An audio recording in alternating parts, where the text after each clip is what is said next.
Hey guys, it's Erica, and today I am showing up with an extra, I don't even know if I would call it a training, but an extra video and a note to you before my typical Tuesday training. So every Tuesday I drop a high value resource or training, both in written and video format, for people who are beginning or getting their start in freelancing. If we haven't met yet, my name's Erica Nall. I'm a top 1% freelancer on Upwork out of more than 18 million other freelancers. So real quick before I get started, I also just want to address this as I take these videos and I post them lots of different places. But the primary place where this video is recorded for is for my free beginner community. I have a totally free beginner community on Substack, and that is where every week I'm pushing out these free trainings. So chances are, for some of you, I have 30 beautiful humans who've already raised their hand over the last 2 weeks since I started this that have already joined the free community. If you're in that community, then you are seeing this in your inbox with the video, and there's a written portion that's going to come with it. Some of you may be seeing it on social, and if you are, there is going to be a button or a link down below, either in the caption or the description, and it has a link to join the free community. It's freelancewitherica.substack.com. I would love for you to join. It's the best way for you to get these trainings directly into your inbox every week without you having to do anything extra. Plus we have a group chat that you can join there. And then the third thing I wanted to mention was Substack has a built-in podcast option, and from there it distributes it to other podcast networks. So you may be listening to this as a podcast. So I went ahead and I turned on that option because I do think that a lot of the things that I teach or talk about can be consumed just through listening. But there also are some things that are visual. So these trainings, as I'm doing them, I am recording a video. I'm doing a walkthrough with video. So if you're listening and there are certain parts that just don't make a ton of sense, just please keep in mind that the podcast part is secondary to the video trainings that are going to people's inboxes through my free community. That is the primary point of these videos. So I just wanted to share that in case it's confusing if someone's listening on the podcast.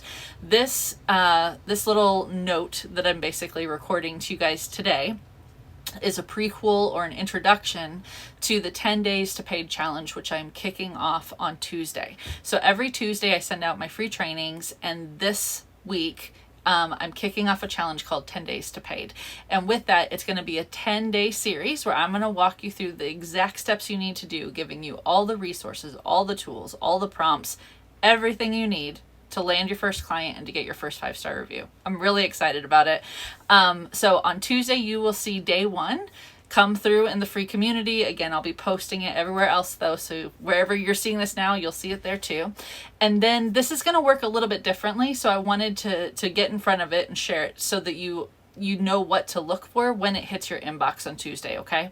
So on Tuesday, I'm going to do day 1 training.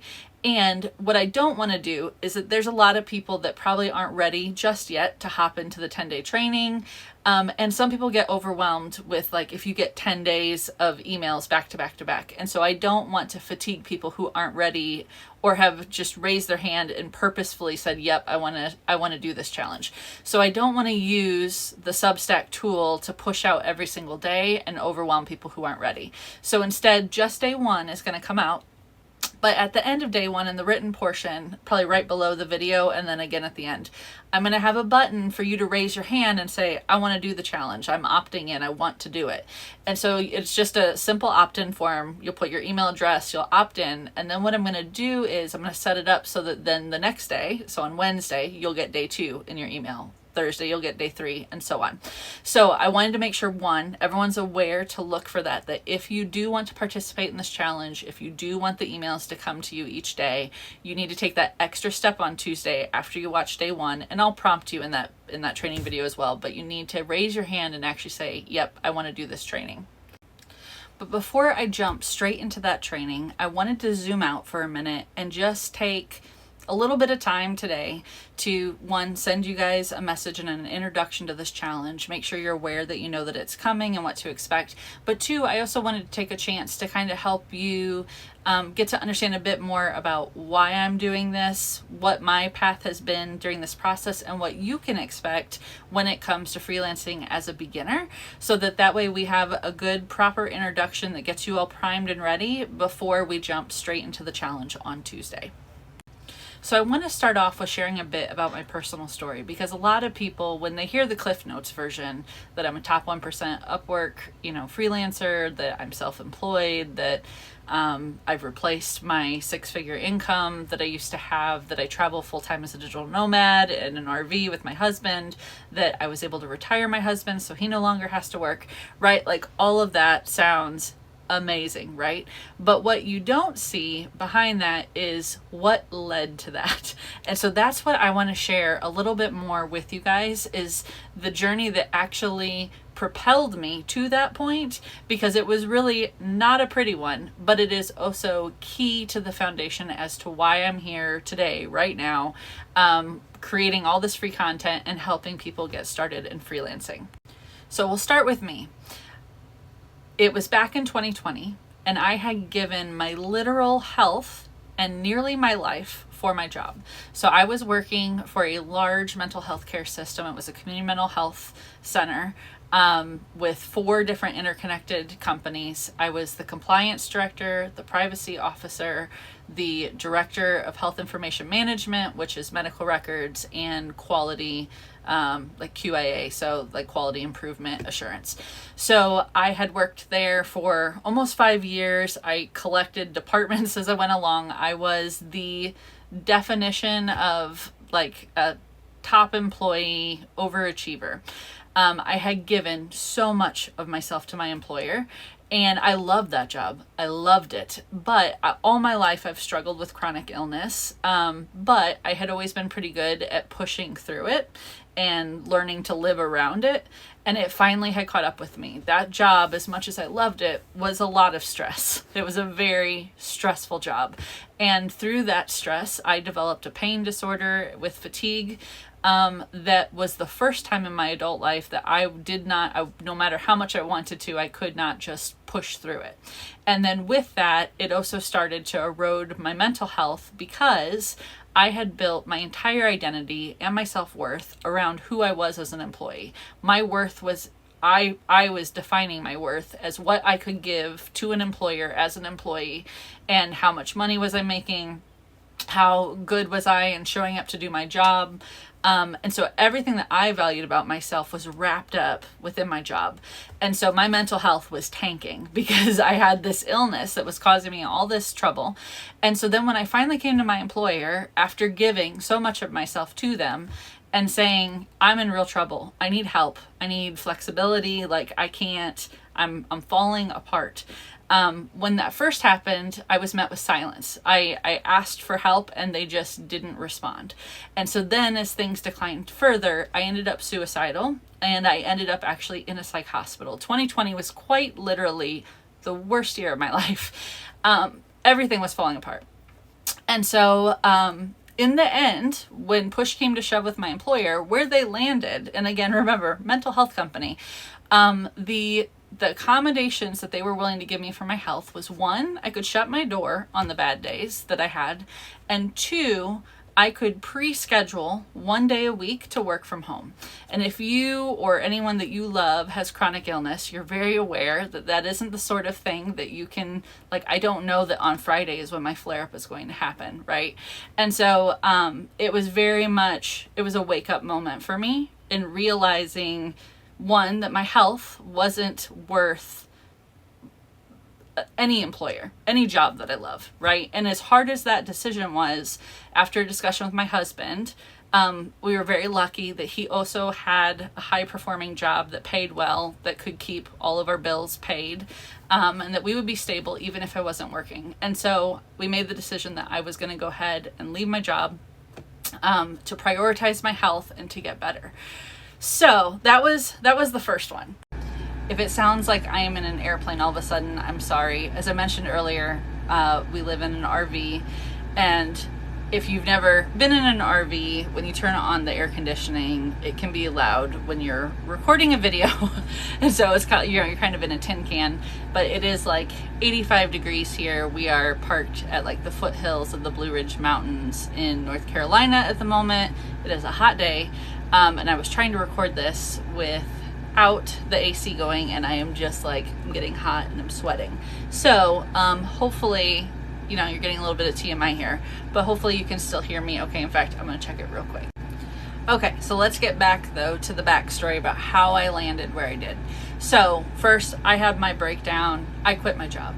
Next, my husband, this is about 3 years later. So I spent about 3 years going through a lot of therapy and healing work, while simultaneously I was recovering from burnout, basically. And then I was wasting so much time, so much money on all of the different passive income paths that you can try. Literally, if it's out there, I've done it. I've done the Etsy shops and products, like digital products. I've done the courses. I've done affiliate marketing, blogging, all of them, right?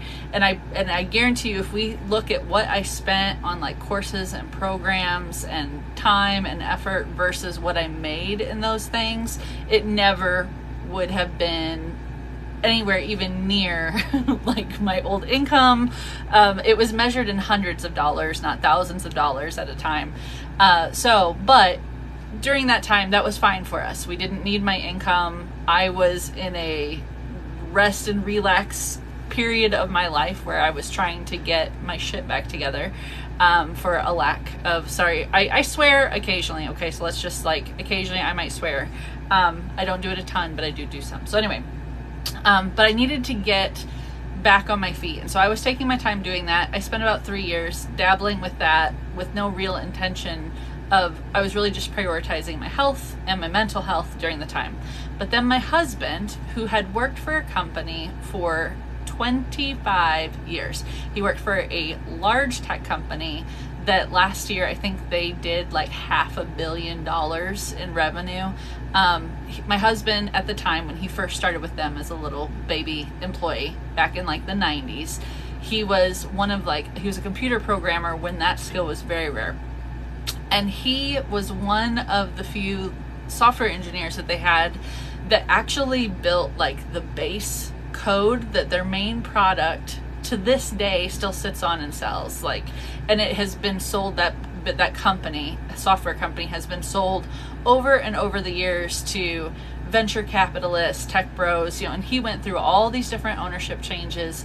And he was one of the few, when they first started, it was like those literal stories of like people, startups in the garage with little software. It's like he was part of that small beginning of the company and stayed with them for almost 3 decades, right? And through that, he had different positions and whatever. He had full intentions of retiring with them. He gave them so much loyalty, so much time. And then he got let go, like completely unexpectedly, out of the blue, let go. And while we're thankful that they gave him some severance, 25 years of work, he was literally less than 10 years away from retirement. And they gave him 6 months of severance for being completely unexpectedly, you know, pushed out. And he's in the tech field where when you're in your 50s, that's a really difficult space to try and, you know, it's like there's a bias towards younger employees in that space, and with the new technology coming out and everything. So it was just a devastating hit, because he was our primary income, right? It's like, so he had been taking care of us for the last 3 years. He had given, just like I had, he had given so much to an employee or to an employer, so much of his life, so much of his work. And really, in comparison, when you think about what he contributed and how much money that made that company that's making literally $500 million just last year, much less over the 25-year period that they're selling that product, it's like he made peanuts in comparison to what that company walked away with in value from his work. And then meanwhile, he just got discarded like trash, right, out of the blue. And so watching that happen to him, then within, I think it was only a month or two, it sure felt like it was just immediate back to back. But my dad, I call him my dad, you'll probably hear me talk about him quite a lot over these next many months, just because it's a current thing happening right now that I'm still dealing with on the family side. But he's actually my stepdad, but my biological dad, I saw him 26 days a year due to like the visitation agreement and stuff. And while I love him very much, I am no contact with him at this point in time. And my my stepdad is the person who was there every other day of the year. He was literally the parent that sat at the desk and did homework with me, came to all the events, every softball game, every show, choir, performance. He, like, quite literally, I know this is a little bit off tangent, but we're getting to know each other, so I just want to share a bit with you. But I had a piano growing up that I had always wanted to take piano lessons, and I didn't have a piano. He had gotten one for me out of the newspaper classified ads when I was like, I don't know, late elementary, middle school. It was just a little basic upright piano, and I taught myself how to play piano, and that piano was in my room all the way through till college. And then every year when I would come home at Christmas or a holiday, I would go straight to my bedroom and I would just play on the piano, because I didn't have a piano at the time in my current home. And I came home one Christmas and the piano was gone, and I lost it. I lost it. And my mom had given it away without like talking to me about it. And so she was like, well, I was turning it in my craft room, and we had friends who had young kids and they wanted a piano, and she's like, it was going to people we knew. So she's like, I didn't think you would care.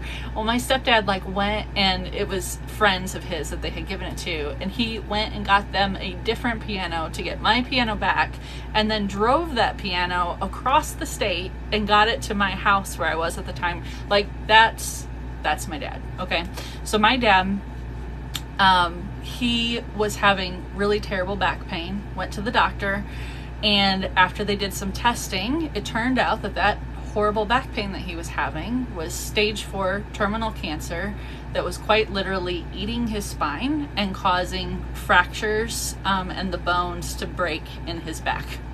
So to say that was a devastating diagnosis is like, it's not even close. And to make it worse and even more disheartening was during that time, my mom, who had worked her entire career in the dental field as a dental assistant and an office manager, and he had dedicated his life to service of other people. He was very heavily involved in Boy Scouts, and then he was a high school teacher working at a vocational school. He teaches electrical engineering to high school students. And so the two of them both had aging parents at the time. My grandma, my mom's mother, had developed Alzheimer's, and my grandfather was nearing 90 years old and kept having falls. They lived about an hour away. So they made the tough decision, because of, again, finances and the way how the world is rotating right now. They couldn't afford to put my parents in a nursing home without them losing their house, all of their savings. But they also couldn't afford in-home care for them between the teacher and dentist worker salary or what my grandparents had in their savings. And so they made the choice for my mom to take early retirement so that she could go move in with my grandparents and be their full-time caregiver, right? And so if you're starting to see a theme here, there's a lot of just like broken systems that are failing people who are doing all the right things. These aren't people that aren't showing up, aren't putting in effort, aren't doing the right things. And despite that, it's just like failure after failure after failure.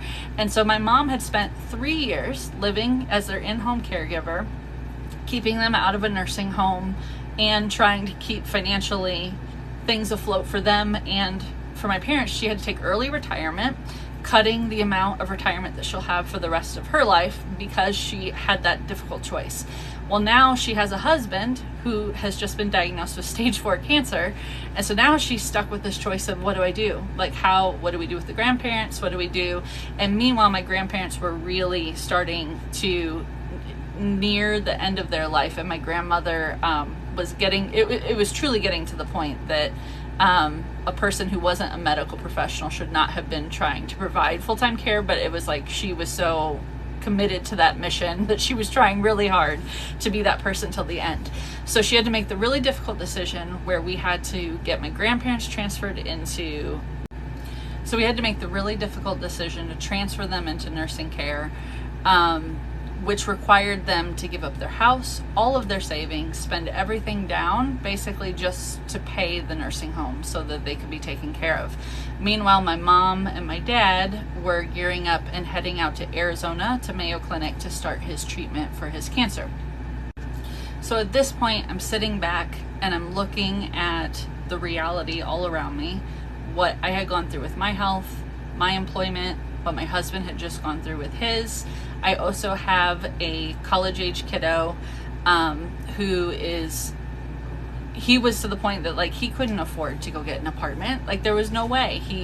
He works at Target and now he's a team leader at Starbucks within that Target, but it's like he makes $16 an hour, and it's not enough that he can afford even the basics in it's not even like a big city. Like we live in like a mid-sized city in Indiana, and it's just like he and his friends like can't afford to live, right? And so he was living with us, he was working while going to school, and just like couldn't even afford the basics.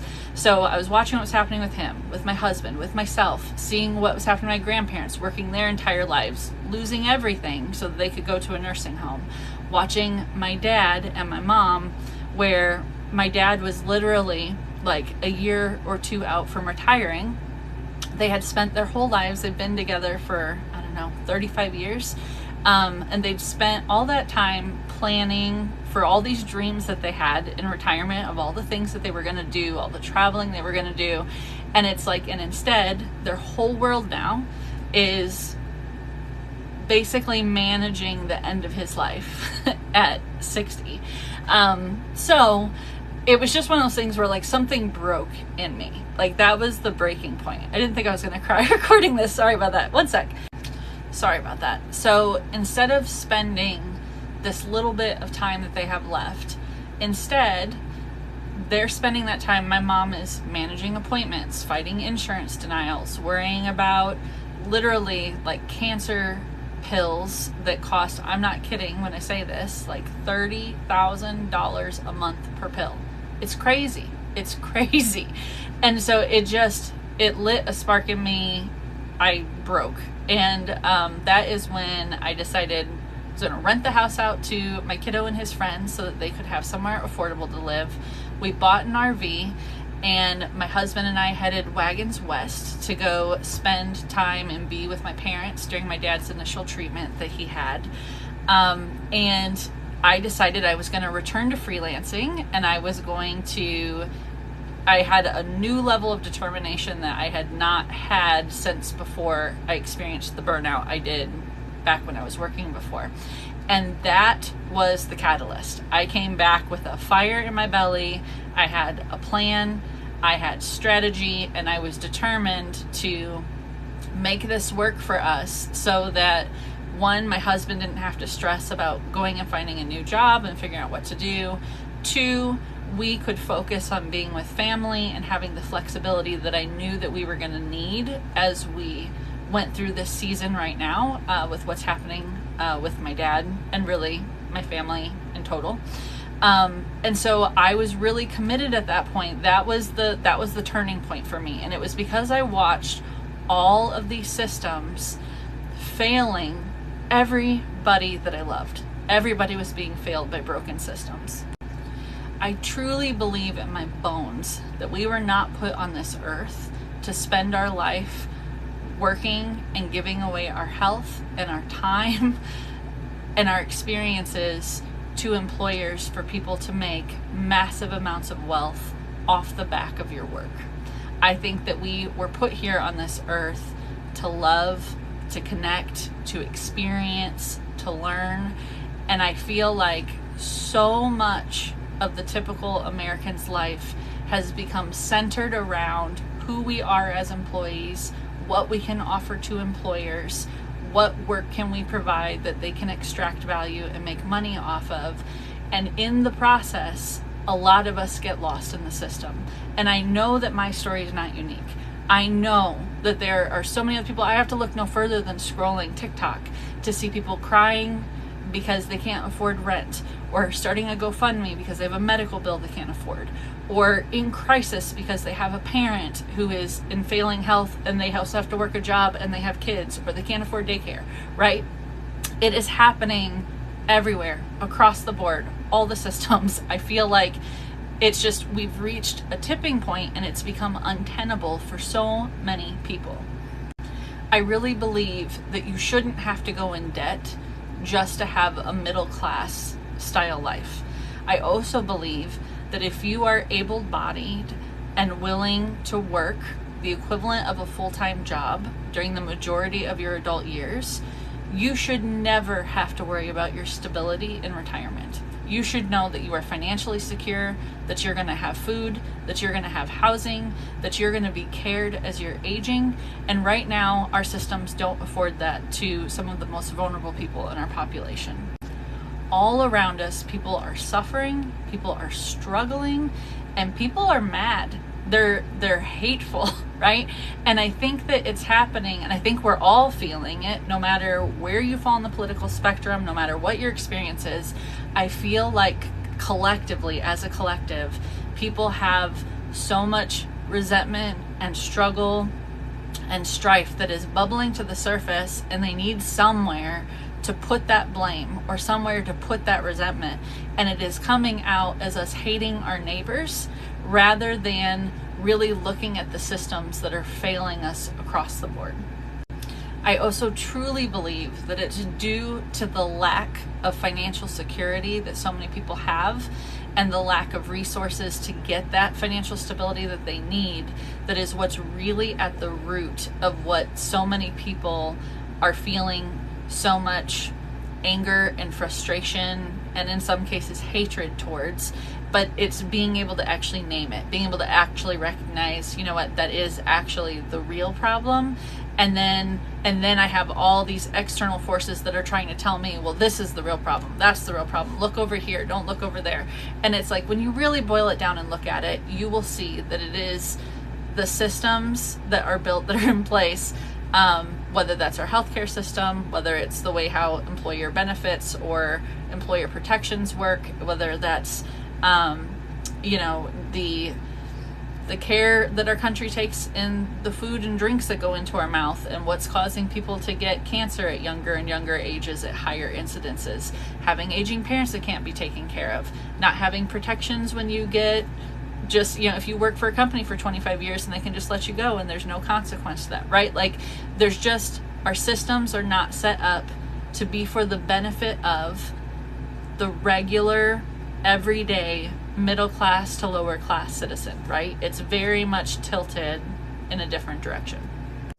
So as someone who has now gone through this almost like full circle experience, having gone through some of the worst breakdowns in these systems to now coming out on the other side, being self-employed, making more than I ever did when I was in my 9-to-5, being able to set my own schedule, set my own rates, travel full-time, right? Like, to a lot of people, I am living the dream, but I wanted you to be able to see behind the scenes on what led to reaching the point of living my dreams, or what appears to be a dream life. It wasn't this like easy breezy process to get to where I did. It took a lot of trauma, honestly, in order to really push me to the point that I had enough reason to put in the hard work that it takes to actually get to the point that I am.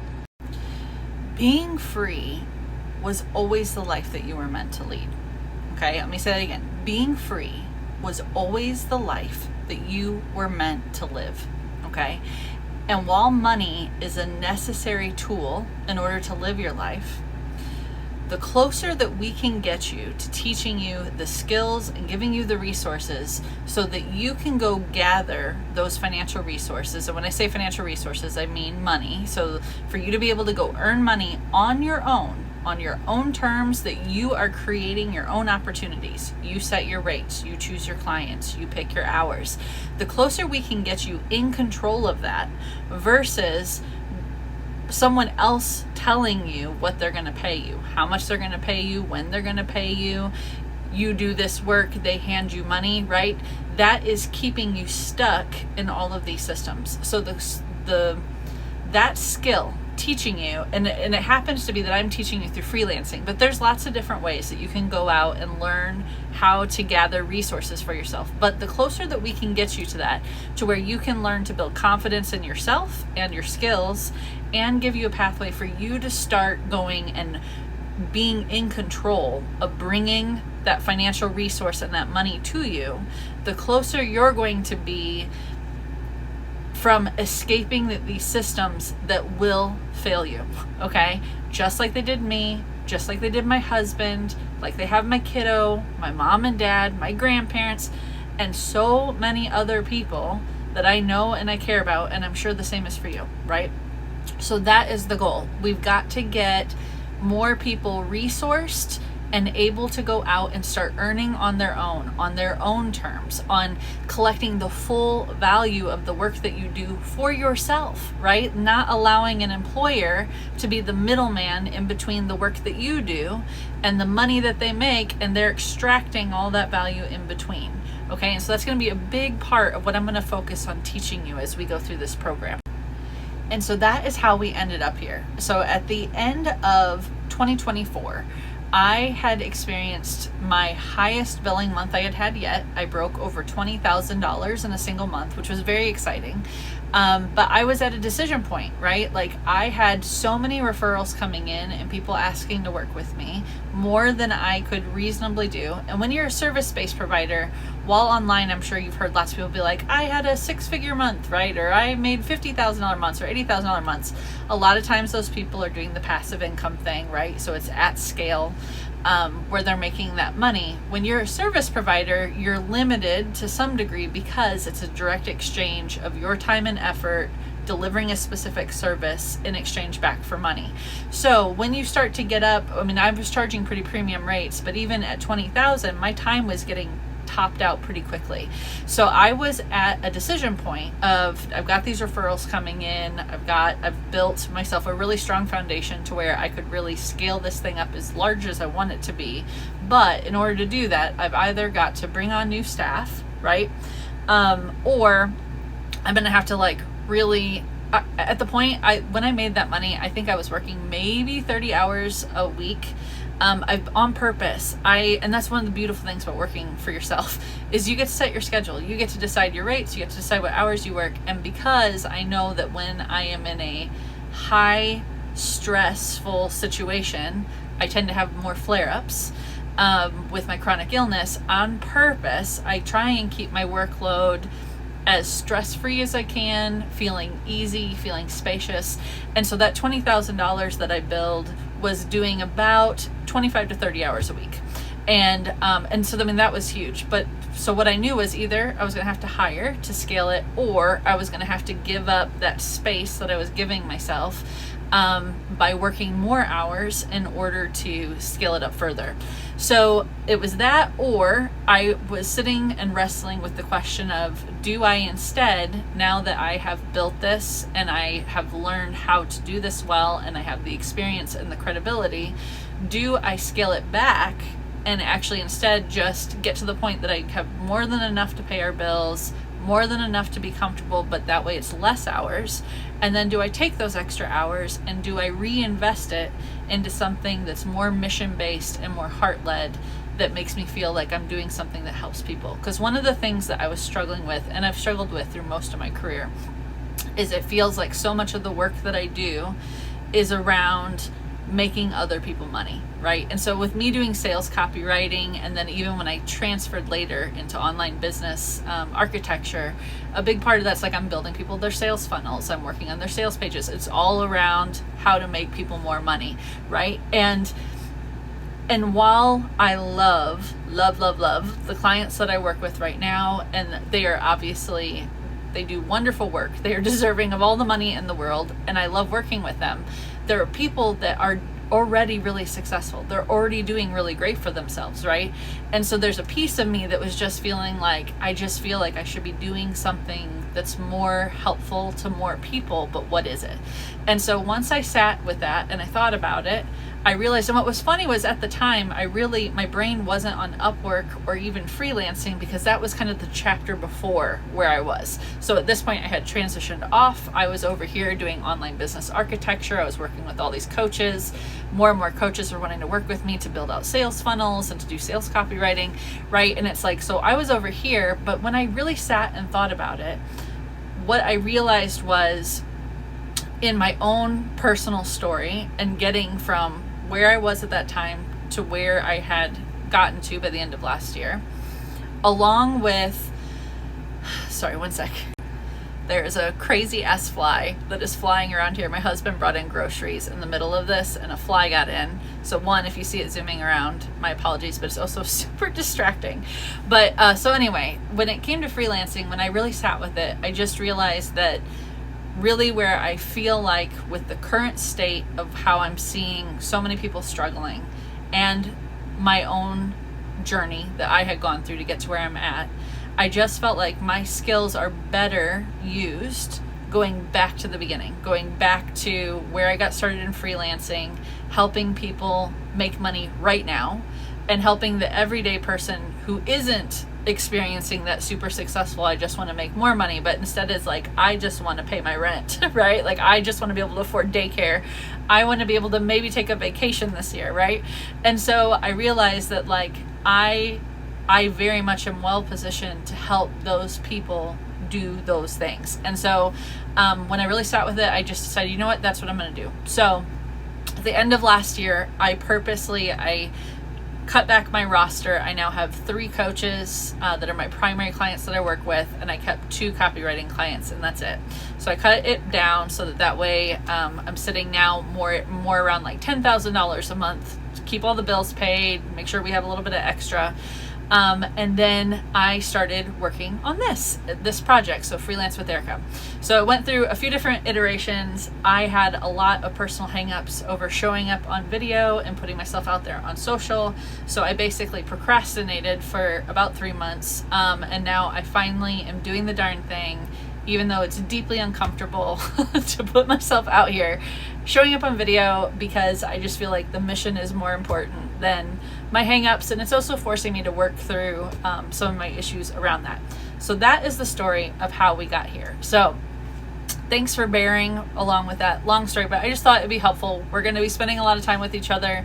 I thought you should kind of understand the why behind how we got here and the story, so that you don't just think I'm just some like magical unicorn who had it so easy that just ended up with this like magic life. Like it has not been that case. And even, you know, I shared just the last 5 years, but I mean, if I went back, I have gone through a lot of shit to get to where I am currently in my life today. Okay, so now let's hop into the stuff about the 10 days to paid challenge. I want to real quick go through some highlights just to kind of prepare you mentally as far as why are we focusing on freelancing, why Upwork, and what to expect as we head into this challenge. Okay, so let's talk about why I believe that the fastest and easiest path for you to start making cash is through freelancing. So as we talked about earlier, the skill that I really need to work on helping you learn is how you can be in control of building financial resources for yourself, where you're in control, right?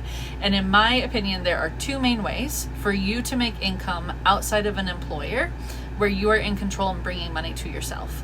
The first one is when you have large amounts of money that you can put to work to make you more money. So you see this through people that have rentals, real estate, they make investments, right?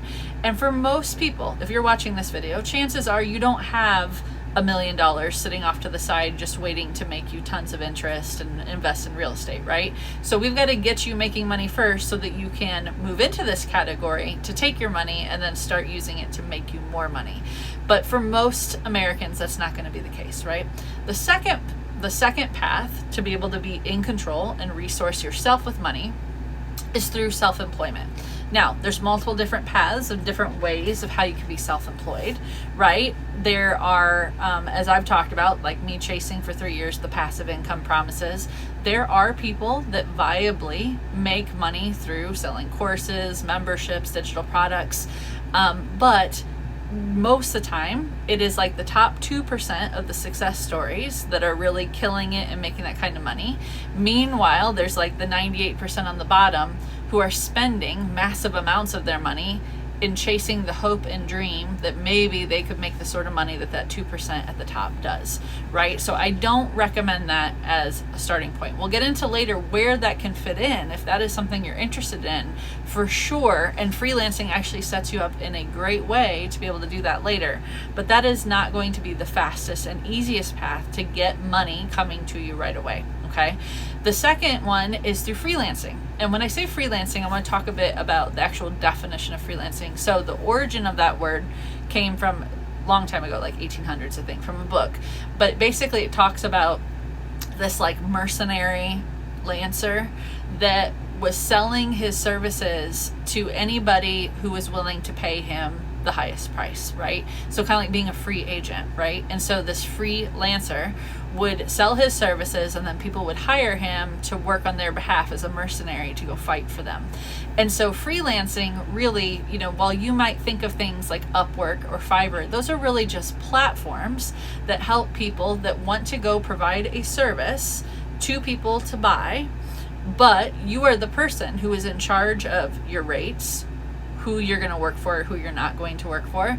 You're not tied to any one single employer. You are employed by yourself, and you choose who you're going to work with. That is freelancing. You're like a free agent, right? And so that can be, while people on Upwork and Fiverr are freelancers, it can also just be the website designer that you see online who has a website, who's selling websites. They're also a freelancer, right? Now, their business, they might call themselves, I've got a web design business, but they're freelancing. They are a free agent, determining their own rates, picking their own clients, working with a variety of clients on their own terms, right? So freelancing, in my opinion, is the fastest and easiest way for you to take control and for you to start earning money through self-employment. And then the third one is we're seeing a rise of other services like the DoorDash options, or doing like the laundry service. I personally, while this does give you more flexibility in your schedule and control over that, you still are basically in a form of an employment sort of relationship. And what I mean by that is DoorDash sets the rates, right? No amount of you deciding, if you've worked for them for 20 years and you want to give yourself a raise, you can't, right? They are going to tell you what rate you're going to get. And so with that, when you aren't in control, that's harder to define that as being truly self-employed. You are working for yourself, and that you choose whether or not you're going to wake up each day and go do your job, but that's also how it is when you're employed by a typical employer, right? So freelancing, in my opinion, of all the options that are available, is going to be your fastest path, the easiest path, and it gets you paid right away. And unlike the passive income, where it's the 2% at the top and the 98% at the bottom trying to make their way up, I truly feel like freelancing is really actually the opposite. I feel like it's the upside down triangle. And instead, freelancing is literally using a platform like Upwork. One, you can do it for free. Two, you can literally have money coming to you your first week. It's just right away. And it also has a really low barrier to entry for you to be able to start offering services and to be able to actually see success and get momentum if you know the things to do. And so to me, it's really like the 98% that if you're willing to put in the time, the effort, the consistency, that is a very viable, easy, fast path where you have a much higher chance of success rate compared to then, the people down towards the bottom, where it's like the people that aren't going to be able to do it.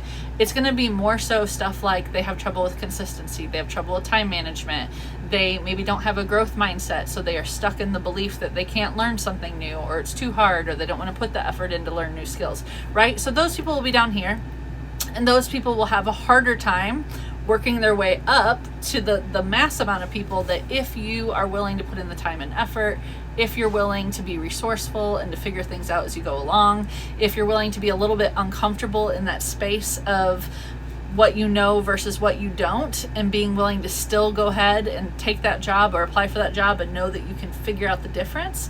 That's the difference between the people who are going to do really well in freelancing versus the people who likely are going to end up, it's not going to be a good fit, okay? But so that is why freelancing. But now let's talk about why Upwork. So Upwork is the largest freelancing platform in the world. At any given time, there are hundreds of thousands of active open jobs looking for a freelancer on its platform. And the big difference between a platform like Upwork versus a platform like Fiverr is that on Fiverr, you pre-package up a service. So let's say you want to do logo design, right? So you say, I'm going to give you a logo, here's the deliverables, and I'm going to charge you $250 for this logo.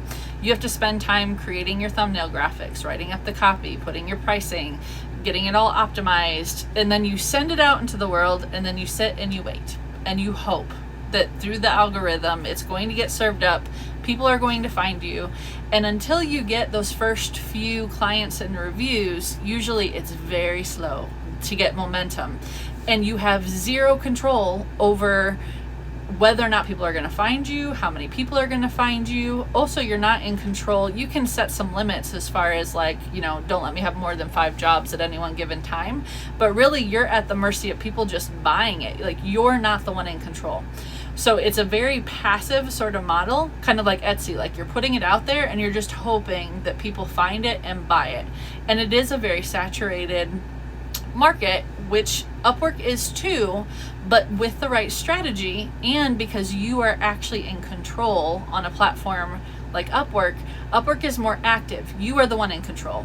All of these employers are sitting here saying, I need a service, and you get to go directly to them, directly into their inbox and say, hey, here I am, here's what I can do, here's how I'd like to work with you.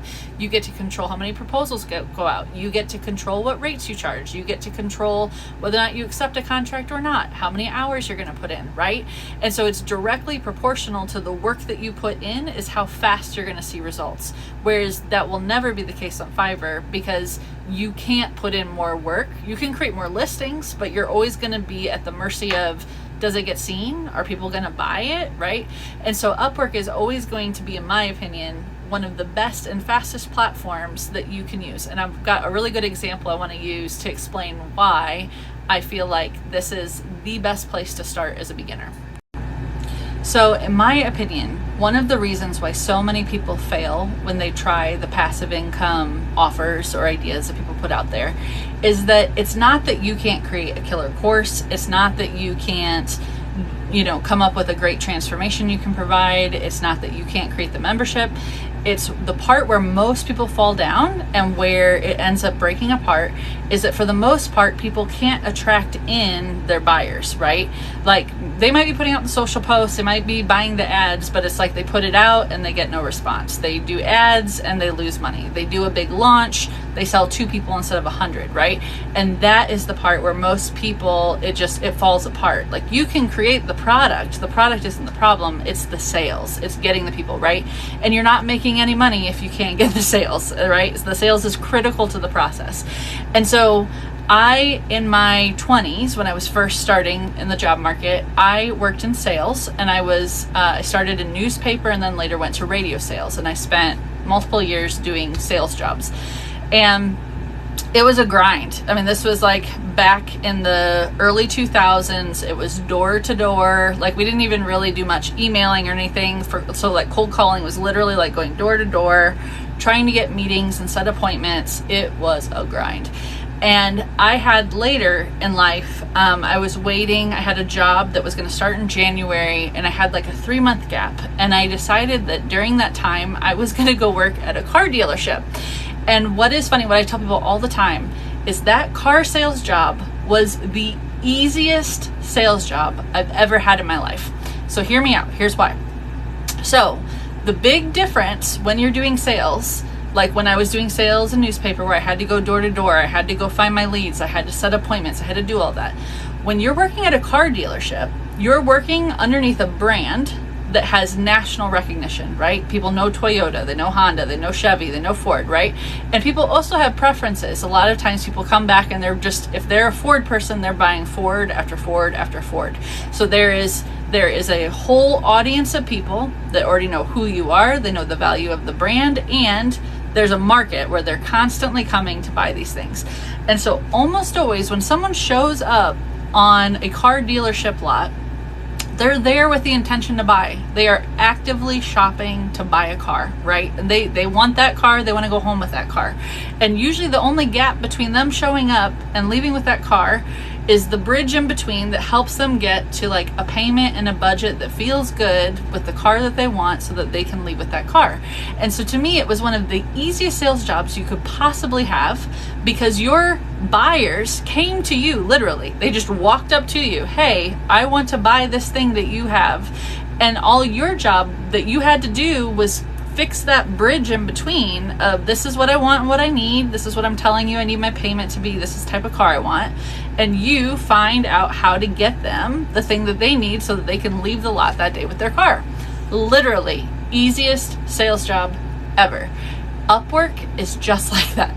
It's just like that. And that's why, can you go freelance? Can you just go stand up a website and go pitch people in Facebook groups? Of course. But it is going to be a lot like trying to do those passive income things. It is a grind. You don't have the reputation yet. You don't have the testimonials. You don't have the social proof. And Upwork is going to give you the platform to not only bring ready buyers directly to you. Like I said, literally over 100,000 listings every single day active. People saying, hey, I need someone to write my copy. And you're able to go, hey, I can do that for you. You bridge that gap, you have a contract. And that money is going to your bank account next week, right?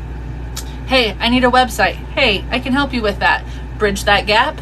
You've got a new contract. Now you've got thousands of dollars coming in for doing that project for them, right? Upwork is spending the money on the marketing. They have a nationally recognized brand with business owners coming to them saying, I've got money in my hand. I want to pay someone to do this work, right? So it is the easiest way to connect you immediately to eager buyers so that you can get up and going quickly. But on top of it, the way how their system is set up, it's going to help you build a platform of instant long-term credibility and a business asset that's going to be huge for you moving forward, even if you move off platform later like I did, okay? And here's what I mean by that. With every job that you do, it's going to ask that customer to give you a review. And that review comes both with a star review as well as a written review. Now, some clients won't do the written review. I'll work with you on teaching you how to get some really good written reviews. But with every written review and every 5-star review you get, you're instantly building your credibility, and you can use that on everything else moving forward. If you have a website later, you're pulling those testimonials in that you got from your Upwork profile, right? Upwork also gives you badges. So they have a rising talent badge, they have a top rated badge, they have a top rated plus badge, and they have expert vetted. So expert vetted is that top 1%. And then there's different criteria for the other ones. But it gives you, and I'm not kidding, instant credibility that if you decide later, once you've earned some of those badges, when you can just casually mention to someone like, hey, I'm a top rated freelancer on Upwork on web design, right? Instantly, it brings you clients even off platform. And so I have an example you'll see in the writing that I have below. I'm going to include a couple screenshots, but I included a screenshot. This just happened last week, that this is a big part of why and how I ended up going off platform. It wasn't my intention. It happened naturally because I had built such a reputation on Upwork. Then when my clients would be on social and someone would be like, hey, like does someone know a good copywriter for this? Someone would tag me on it, and it would take off. And as soon as I would respond to that one person, more people were like, hey, I want to work with you too. So like just last week in one of my Facebook groups, I'm in a lot of different groups from all those different courses and stuff I've bought over time. Somebody was really struggling with a landing page not converting at all. And so I responded just to be nice, like to help them with no intention. I'm not even selling my copywriting services anymore. So I'm not trying to make any sales, but I felt like I needed to qualify my experience so they understood I'm not just some rando telling them, hey, make these changes. So I said like, hey, I took a look at your thing. I think I understand why you're having some conversion issues. I'm a top 1% sales copywriter on Upwork. And here are the recommendations I would make on how to fix your landing page. And so I went through and I gave her a really thoughtful response instantly. And I mean, instantly. There were people responding me like, hey, like, can I hire you on Upwork? Like, where's your link? Like, hey, how can I set up a meeting? Can I reach out? And so I included screenshots to show you I wasn't selling anything. And even my response was like, hey guys, sorry, I'm not doing copywriting work anymore. I'm trying to help beginner freelancers. So, but I just want you to see that like, that's what it becomes. So we start on Upwork, we build that foundation. And for many of you, Upwork will be all you'll ever need. The rates, it really depends on what rates you want to charge. Ultimately, it also depends on the niche that you end up in and whether or not there will be enough demand at the rates you want to make with the people that are naturally coming to Upwork. But for everybody starting, it is the best place for you to begin, right? And then from there, we can scale it to the moon, and that will look different for different people, right? But Upwork is where we begin. Inside this challenge, I'm also going to handle a lot of the common misconceptions or myths that I hear about Upwork, stuff like it's too saturated, people charge too little, you can't charge a decent amount, if you don't apply in the first 2 seconds, you won't get the job. I'm trying to think of some of the other ones, like clients only want someone who's super experienced in it, right? I'm here to tell you none of those things are true. If you have the right systems, the right strategy, and you know what to do, and that is exactly what I'm going to teach you in 10 Days to Paid. So we'll go through everything you need, and you're going to see firsthand for yourself, because you will be landing your first clients, that it doesn't matter if you don't have the experience. It doesn't matter how many people apply. I'm going to show you, like, it doesn't matter if the job says that 50 people have applied. It really doesn't matter. You still can land those jobs, and I'm going to show you how to do it. And then I'm also going to cover, I know there's a lot of people, while my focus is on beginners, there's a lot of people where I know your goal is to be able to leave your 9-to-5 job, or 8-to-5 if we're being honest, and to be able to quit. And so I don't want to completely ignore the people where that's your goal, but this focus for this challenge is obviously our first step, right? We're going to crawl before we run, but I do want to touch on a few things when it comes to full-time freelancing, and for the people who are interested in really making a go of this and hoping to replace their income. And so I know for you guys, you're worried about things like, well, what about taxes? What about insurance? What about like the legal aspects of freelancing? I'm going to touch on all of that pretty high level, but I'm going to give you everything you need to get started comfortably.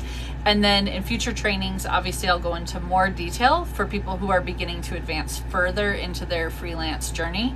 But I do want to mention, for the people that definitely feel really strongly that they want to be self-employed, they want to be able to leave their job, and they want to be able to do this full-time like I'm doing, the biggest pieces of advice, so again, in the training, there's going to be some stuff coming, going through some of those details, but I want to tell you that right now, the biggest things that you can be doing to set yourself up for success is, one, look at your expenses and start to reduce your expenses as much as possible, including your debt.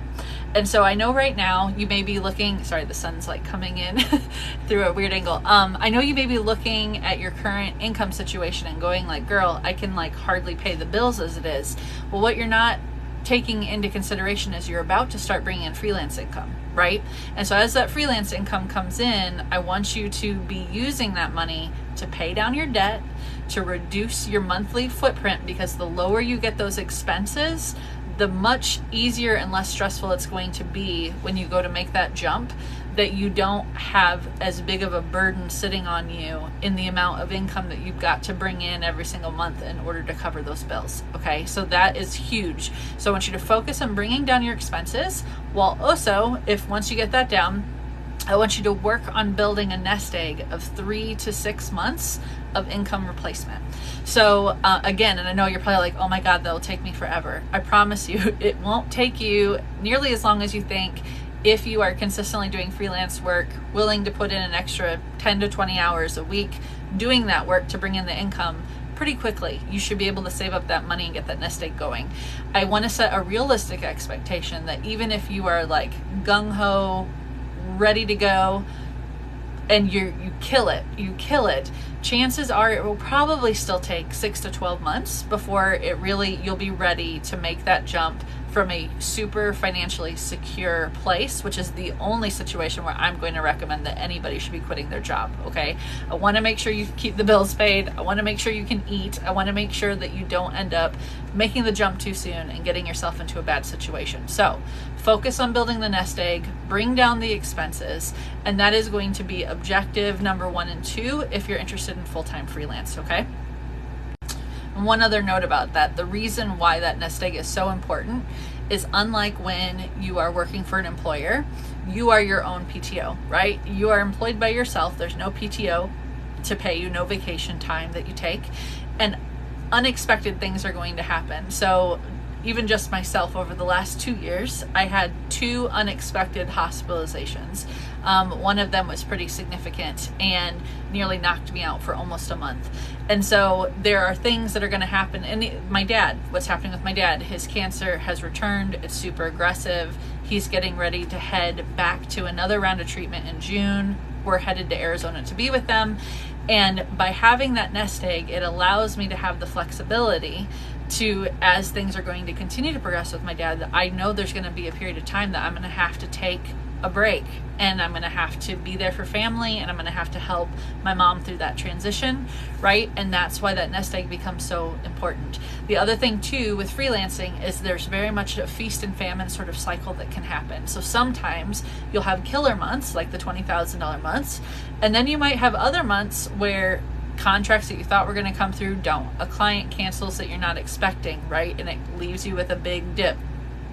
So being able, 1, to have your nest egg to help you even that out, and 2, getting good at self-control of even when you have a killer month that you're not spending that money as soon as you get it, right? You pay the bills, you have a little fun with the extra, but you set back the money in that nest egg so that when you do have a dip, you've got the money sitting there to keep you financially secure through the process, okay? Okay, but back to the focus of the 10 Days to Paid Challenge, which is just getting you started, okay? So that kicks off on Tuesday. I want you to watch your inbox. You're gonna see the training come in, and again, it's gonna be day 1. And on day 1, we're going to set up your Upwork account. So I'm gonna walk you through that, and then we're gonna set up your beginner profile to get it ready for you to start applying for jobs. And then if you decide you want to do the training, you'll just opt in. Every day it will drop into your inbox. This is meant to be an evergreen training so that as people come into the community at different times, or maybe right now is not the right time for you to sit down and do this challenge, I want you to know you can do it at any time. It will exist out here. In the Substack community, I'm going to have it in the resource links to where at any time you can start it, opt in, and then it can drip you the emails as the trainings go. So I'm really excited to see your guys' success stories start to come in as you land these new clients, as you get your testimonials. And again, thanks for sharing part of your Sunday evening with me, going through, flies and weird sunlight and my AC and some crying. But again, I just wanted a chance for us to get to know each other a little bit, get a chance to talk, and set some expectations so that you know what you're headed into as we kick off this 10 Days to Paid Challenge. I will see you guys on Tuesday. Have a good one.